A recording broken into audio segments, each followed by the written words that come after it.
Hey everyone! Welcome back to my channel. The video introduces a tutorial on how to add Torrentio to Stremio and explains why the add-on may not appear automatically in some setup.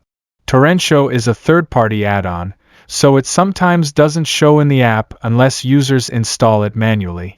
So let's get started. The first step is to go to the official Stremio website and download the latest version of the Stremio app for your device. After installing Stremio, open a browser and go to the Torrentio configuration page. On the configuration page, scroll down until you see the Install button. Click Install, and a prompt will appear asking you to open the Stremio application.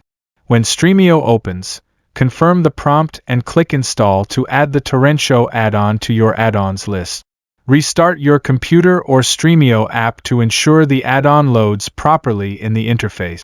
Once installed and restarted, Torrentio should work normally, allowing you to stream content through Stremio. If you found this video helpful, don't forget to like the video, subscribe, and press the bell icon for more quick tech tutorials. Thanks for watching.